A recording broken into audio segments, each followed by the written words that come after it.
Hi there, and welcome to another episode of SidekickTV. Today I'm joined by Philip Pryor from Family Business Central, and today we're talking about how do you actually, or how can you run a family business more efficiently, whether you're looking to grow it or what have you, but just really talking about the differences between what is a family business and a standard commercial business. So Phil, thank you very much for joining us. Fantastic to be here. Yes. Yeah.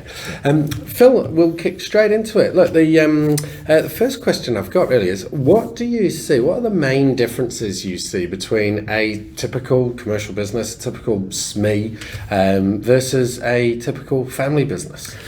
Okay, so first off, New Zealand is the land of family business, right? But we don't know it. And the main difference between an SME and a family business, pretty obviously, right, is you have family members involved.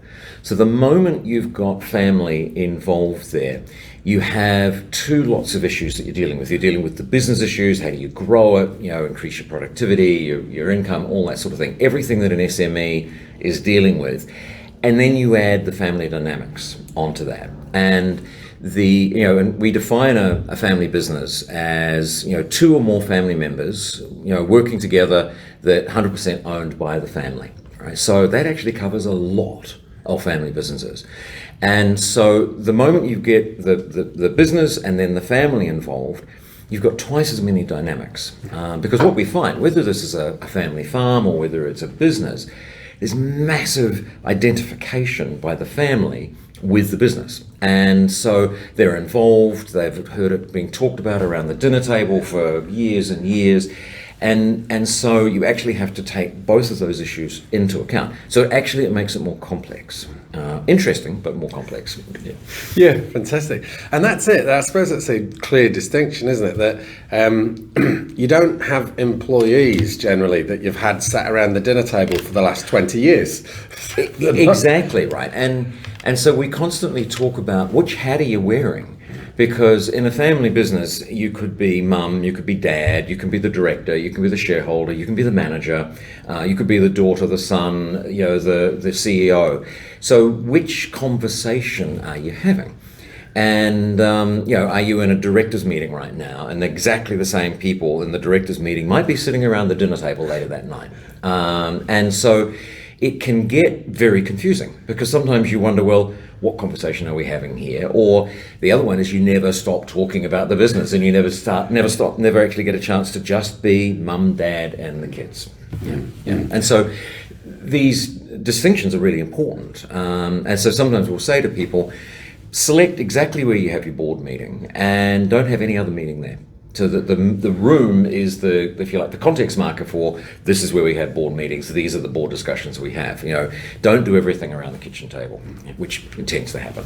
Yeah, because what are are there any typical structures that you see with these businesses or that you have to implement? Like you say, this is your meeting space. Yeah. Because otherwise I can imagine it would all just blend into one, wouldn't it? That's the problem. It all blends into one. And so you get a lot of confusion. And we often see families who and they're running very successful businesses, but it's like there's this feeling of, we never stop talking about the business. Right? And if you think about it, you're actually combining your two most precious things in the world, your business and your family. All right. So love and money is a very potent brew. Right? And so there are things that you've got to do. So some of the structures if you take an SME, right, your basic SME structures are your shareholders, your directors, your management, right? And that's exactly the same for a family business. But if you're a family business, you've then got, what's the family governance, right? And a lot of it is around expectations and being really clear to have the conversations early. And so, we obviously, a lot of family businesses are thinking around succession. And there's an enormous resistance to talking about succession. I think partly it's like for the founders, it's like, ooh, it means I'm getting old, or what do I do, and all that sort of thing. We could spend a long time talking about that stuff. But the succession always comes in three parts. It comes the succession of ownership, succession of leadership, or who's going to run the joint really, and directorship. Now, those all don't have to happen at the same time, but what we're urging all family businesses to do is start talking about this stuff early. Right? We were working with a family recently where it was mum and dad, and they've got a couple of investments and a really good business. Now, they're talking to their kids, and the youngest in that room was 13. Right? And the oldest was 20, and they started having these conversations. So what it was really saying is, let's be clear around the expectations. You kids, if you want to come and work in this, here are the rules. Here are the expectations. This is what we need of you. That is brilliant. Right? Equally, we've worked with some family businesses, thankfully not too many, where it hasn't worked. They haven't had the conversations, and so expectations have clashed. Conflict has risen. And often it's around fairness, right? And that issue of being able to have the honest conversations, balancing out fairness because you're dealing with money and identity and all that sort of thing. Now, if you have those things early, you start getting some of those things in place, makes it so much easier on that. So probably more than anything, I'd be saying to people, start talking about this stuff as early as you can. Where we've seen it go wrong with succession, and it's not isolated to family businesses, but it's when it's just based on an assumption. Yeah. You know, someone's like, well, I've built this up, and when I leave, that person's going to take it on. Yeah. Well, how aware is that person of this plan?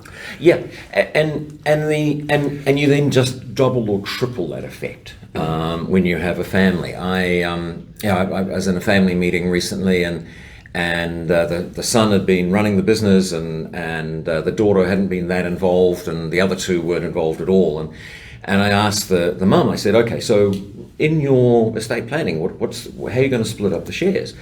And she said, oh, look, I think probably 80% to my son and 20% to my daughter and none to the other two. And she thought that was fair. And the daughter's immediate response was, so I'm only worth 20% then, Mum? Right, so it's this ongoing negotiation of what is fair. I mean, I still get caught up with my two daughters, right? I didn't, my youngest said that I didn't pay enough money for her, or as much money for her 18th birthday as I did for my oldest daughter, right? So, we all fall foul of it. But it's a perception, right? And so the work that you guys do is incredibly important because we get the finances, we get all of that stuff lined up, and then what we bring in is effectively managing the emotions around that. So that people can have the conversations around once we've got the facts in line and so what does this mean to you, right? And be very clear about what's going to happen with that going forward. And what does that look like in terms of a document or a conversation? Because we when we're talking typical SMEs, one of the most important documents you can have is a really well written shareholders agreement. Yeah. And when we've got clients that are friends going into business, I'm like, please do this. Yeah, absolutely. Yeah. And they're like, no, don't worry, we're mates. Yeah, we're good friends. So what do you do what documentation do you create or get these guys to adhere to? So all of that, what you're saying, is absolutely critical for a family business. And then we add another layer. So we call that business governance, right? Your shareholders agreements, your trusts, all that sort of thing have got to be lined up. And yes, they probably are very good friends when they start, but the risk is they'll become very poor friends, if they don't have that documentation in place. The thing that we add is what we call family governance. And so this is primarily made up of two things. One is what we call a family charter. So this is a document, it could be 20, sometimes 30 pages. And we sit a family around the table and go, okay, what does it mean to be part of this family? What are the values? What's your vision? Particularly, what's your long-term vision? And we get families to think 40 years ahead, which normally freaks them out. But actually, if you are going to pass this on to future generations, if you want to build a legacy, you've got to be thinking that far ahead. And so in the family charter, we get the rules. How does the family deal with money? Simple things. What's the dividend policy? What are the rules for coming to work in the business? How are the assets going to be protected? Right? In terms of, is it trust? Do the kids get shares? How do you manage in-laws? Right? And in-laws get a bad rap, but the reality is you can't have a next generation without the in-laws. Right? So, and it's interesting. A lot of in-laws are the ones who contact us because they're worried that they can see that there's going to be an almighty crash if they don't sort things out. Right? So the family charter is an incredibly important document. It's a living document. We review it every 5 years. And it has everything from the succession plan through to how do we want to support our kids, say, the grandkids' education fund, or things like that. It covers all sorts of issues. And it's a fantastic process for the family to sit around and just start talking about it. Right? And interestingly, they're not actually that complicated documents. You look at them and they go, oh, makes common sense, right? The thing is, the family has sat around and discussed them. That's the really cool part. Now, part of that is also what we call the family council. And the family council is to the family what the board is to the business. And so the family council meets usually twice a year, and it's core family members. And so the family council will talk about, what's happening in the family? We've got birthdays or Christmas or something like that coming up. What's happening with the business? What are the financials looking like? What's happening with some of our investments? What's happening there? Now, there's a very clear distinction between the family council and the board.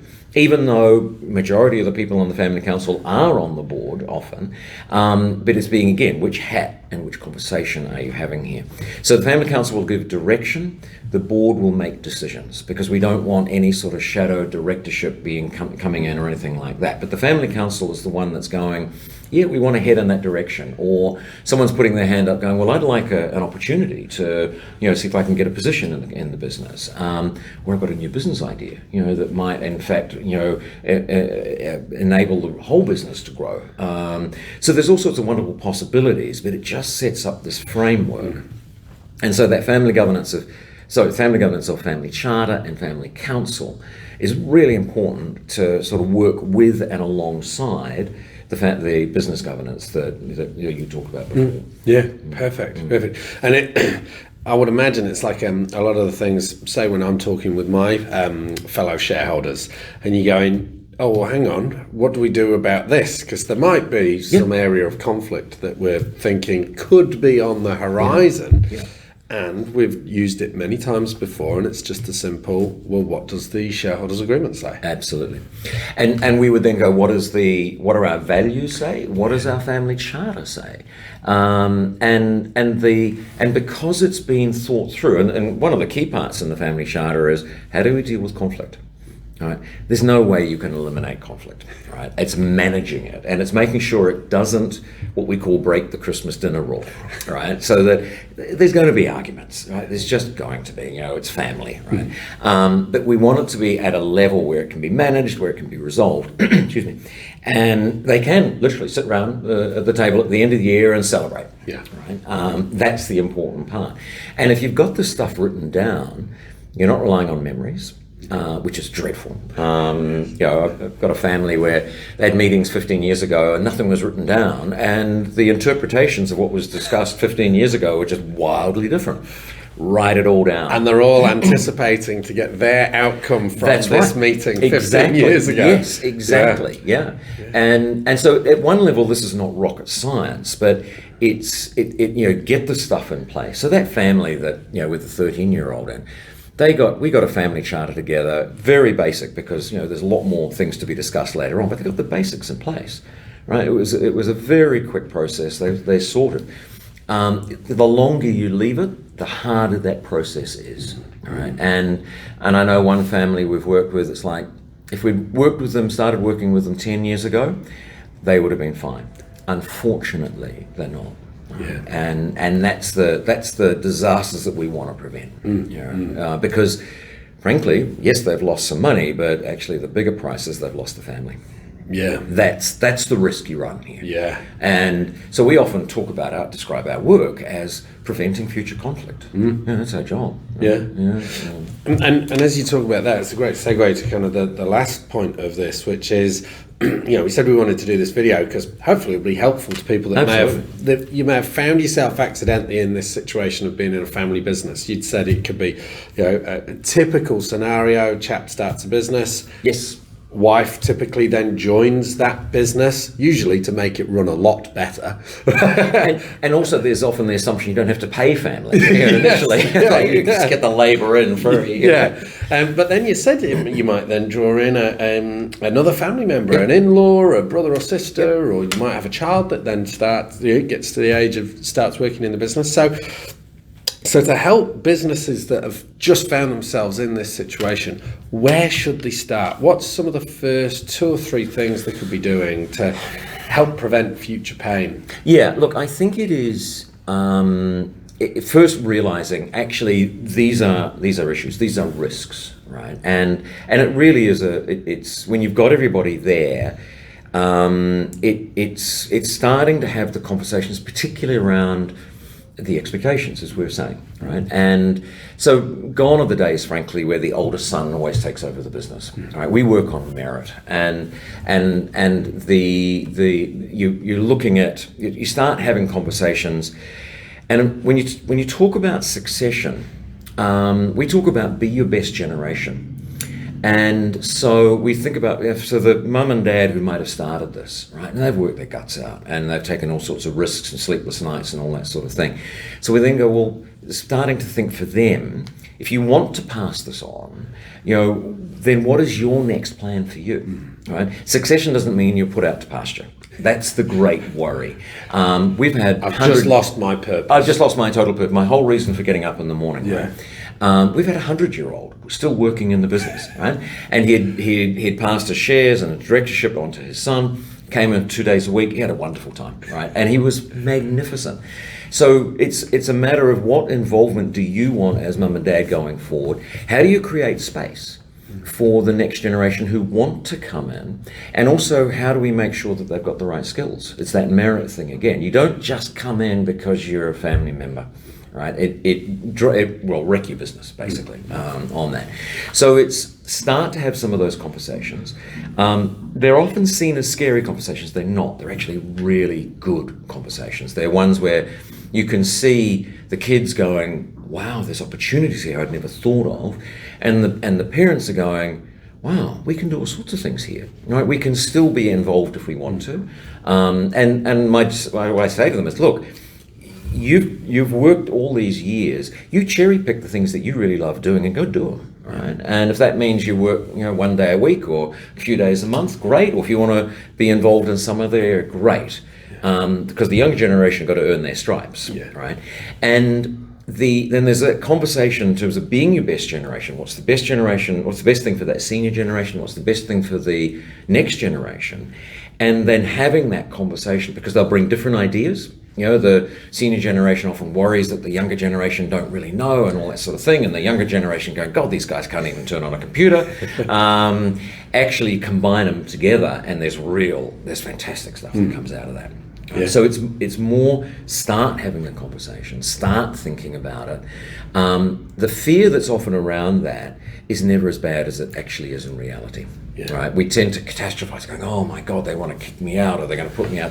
No, actually, and it's nowhere near as bad, and in fact, it's way, way better when we get a family sitting around the room. Now we had 16 people in the room a couple of months ago, and this was the grandmother who she and her husband started the business. Her 3 kids were in their 60s, and their wives and husbands, and 8 grandchildren. Right, and it was brilliant, right? And you could just see the family both coming together, but equally owning this whole process of, let's build this thing. Let's really take one of the 21-year-old grandkids was doing a law degree, and she's going, "Yep, I can see something here. I know what I need to do here. I know how I need to tweak my degree."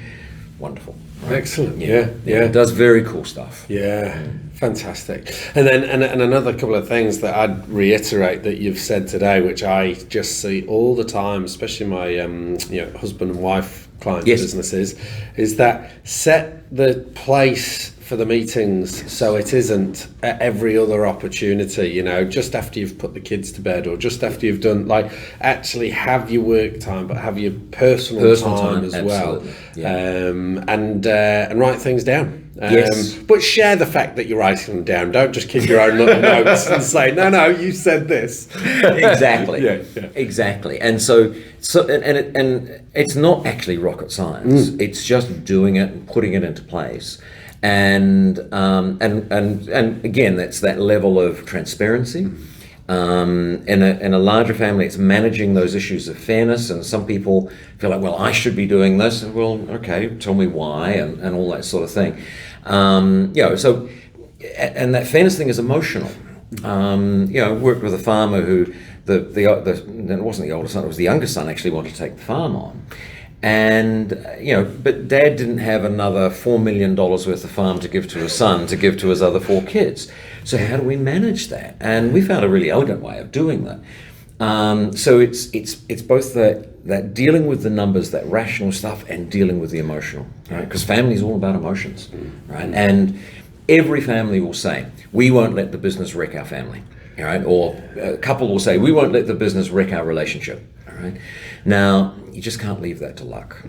Do some planning, as you say, the shareholders' agreements, the family governance stuff, and then you're in a really good position to do some very cool things. Yeah, awesome. Oh, thank you so much for that, Phil. That's a great. Huge pleasure. Hopefully you've been making notes as you've been watching this. Yes. There's been some absolute gold and some great war stories as well. So thank you, Phil. Really appreciate it. And we'll be posting Phil's contact details and web address where we post this video as well. So if you feel like you want to reach out to the professionals early on, do so. But thank you, Phil, as well, for that gold in there that people can start this process themselves. So. And it's not complicated. Yeah. It doesn't have to be complicated. The longer you leave it, the more complicated it gets, actually. Yeah. Well, wonderful. Thanks, Rick. It's a huge pleasure. Cheers. Thank you. Thanks.